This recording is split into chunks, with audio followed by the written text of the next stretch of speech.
Durante años, el nombre de Luka Modric fue sinónimo de duda. Demasiado pequeño, demasiado delgado, demasiado frágil para un fútbol que exigía fuerza antes que talento. Pero lo que pocos sabían era que ese niño que parecía quebrarse con el viento, ya había sobrevivido a una guerra. En su infancia, mientras el conflicto devastaba Croacia, Luka se escondía en salones vacíos de escuela, escuchando explosiones a lo lejos y abrazando un balón como si fuera su única certeza.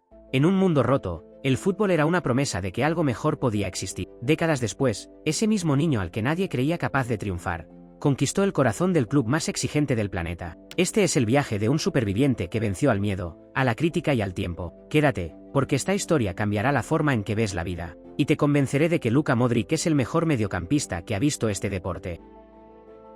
Si alguien hubiese apostado en 2007 que un joven croata, menudo y silencioso, de mirada tímida y paso lento, se convertiría en uno de los mejores centrocampistas de todos los tiempos, probablemente habría sido ridiculizado. Luka Modric no tenía el físico, ni el marketing, ni siquiera el contexto favorable para brillar. Nacido el 9 de septiembre de 1985 en Zadar, una ciudad azotada por la guerra durante la infancia de Luka, su vida siempre fue una batalla contra las probabilidades. Su familia vivía en una habitación de hotel, refugiados de los bombardeos serbios. Su abuelo fue ejecutado. En su infancia, corría en su salón de clases. Pensarás que corría tras un balón, pero no, corría de las bombas. Y sin embargo, desde el silencio, desde lo pequeño, desde lo frágil, Luka construyó un camino que cambiaría la historia del fútbol moderno. Empezó a jugar con balones hechos de tela, en patios destruidos, con la guerra como telón de fondo. La figura que ahora todos asocian con elegancia, precisión y liderazgo nació entre la ruina y el ruido de los escombros. El fútbol, para él, era una vía de escape. Un refugio que ofrecía sentido cuando todo lo demás parecía perdido. Fue en el Dinamo Zagreb donde empezó a despuntar, pero incluso allí hubo dudas. Lo prestaron al Zrinjski Mostar, un club de Bosnia y Herzegovina, donde el juego era violento y la técnica no era prioridad. Nadie pensaba que un chico tan delgado sobreviviría. Pero Luka sobrevivió, dominó. Ganó el premio a mejor jugador de la Liga Bosnia con solo 18 años. Era un aviso, aunque el mundo todavía no lo sabía. Cuando finalmente regresó al Dinamo Zagreb, ya no era un proyecto, sino una realidad. 3 ligas consecutivas, una Copa de Croacia, y un talento que empezaba a ser imposible de ignorar. En 2008, el Tottenham Hotspur lo fichó por 21 millones de euros, y fue en Londres donde comenzó la transformación. Al principio, le costó. Los medios lo llamaban la Iguat, demasiado ligero. Pero como siempre, Luka resistió.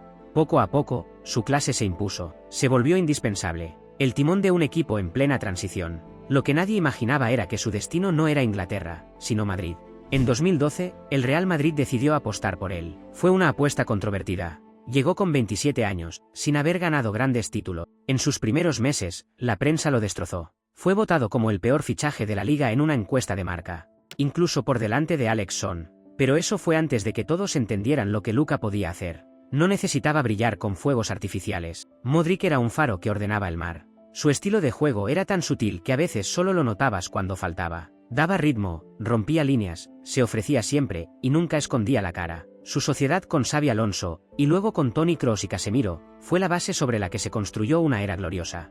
Entre 2014 y 2018, el Real Madrid ganó 4 Champions League, 3 de ellas consecutivas. Y Modric fue el motor silencioso de esa máquina imparable. Pero el punto de inflexión, el momento en que el mundo se rindió a sus pies, fue el Mundial de Rusia 2018. Con 32 años, lideró a una Croacia inesperada hasta la final. No era una generación dorada como la de Francia, Brasil o Alemania. Era un equipo compacto, sacrificado. Liderado por un hombre que ya había visto demasiadas guerras como para rendirse en un campo de fútbol. Derrotaron a Argentina, a Dinamarca, a Rusia y a Inglaterra. Modric jugó cada minuto como si fuera el último. En la final, cayeron ante Francia, pero Luka se llevó el Balón de Oro del torneo. Y meses después, el Balón de Oro mundial. ¡Luka Modric!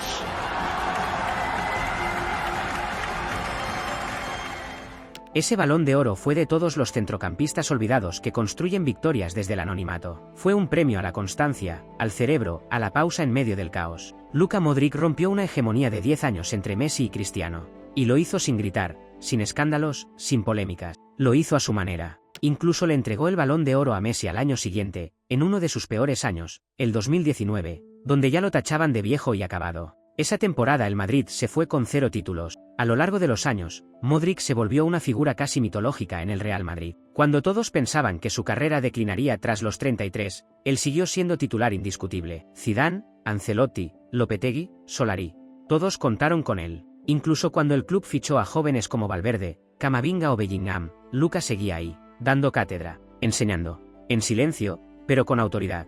Y mientras muchos se retiraban o se iban a ligas menores, él renovaba cada año. En 2022, ganó su quinta Champions League. En 2023, disputó otra semifinal. En 2024, volvió a jugar una final de Champions con 38 años. Nadie entendía cómo lo hacía. Sus piernas parecían desafiar el tiempo. Su mente seguía 2 jugadas por delante. Su cuerpo, fino como siempre, aguantaba el ritmo del fútbol moderno, vertiginoso y cruel con los veteranos. Fuera del campo, Modric también fue ejemplo. Jamás un escándalo. Siempre humilde, siempre respetuoso. En un entorno donde muchos jugadores se convierten en figuras inalcanzables, Luka seguía siendo ese chico que jugaba en los escombros de Zadar. Donaba dinero a hospitales, hablaba poco, sonreía mucho. En su biografía, narró con dolor la muerte de su abuelo, las noches sin electricidad, el miedo constante a morir, la ansiedad de que en cualquier momento todo podría acabar.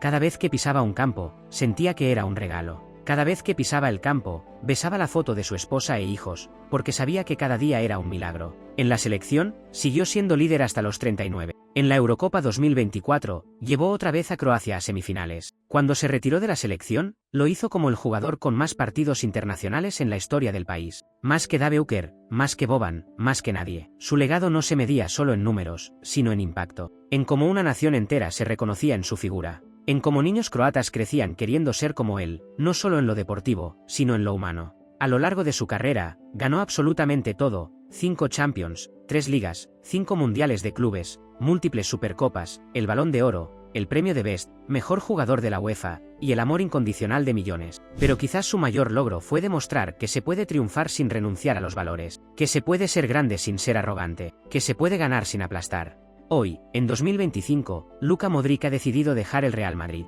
Las lágrimas se sienten incluso tras una pantalla. En YouTube, en Twitter, en todos lados. Su rol ha cambiado. Ya no es titular todos los partidos. En el vestuario, era el líder moral. En el campo, sigue dando lecciones. Cuando entra, el ritmo cambia. El balón obedece. Los jóvenes lo miran como quien ve a un maestro zen.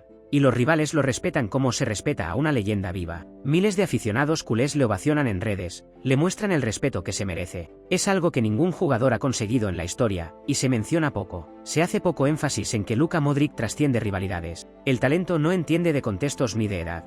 De que el carácter se forja en la adversidad. De que la técnica todavía puede imponerse al músculo. De que el silencio, a veces, dice más que 1000 gritos. Cuando se retire, el fútbol perderá a un centrocampista histórico. Perderá una brújula moral. Una figura que nos recordó por qué nos enamoramos de este deporte. Porque en un mundo donde todo es velocidad, gritos y egos, él fue la pausa, la calma, el pase justo, la decisión correcta, el gesto humilde. Luka Modric fue todo lo que el fútbol debería ser. Y lo seguirá siendo, incluso cuando ya no esté en el campo. No llores porque se terminó, sonríe porque sucedió. ¡Cala Madrid y nada más! ¡Gracias!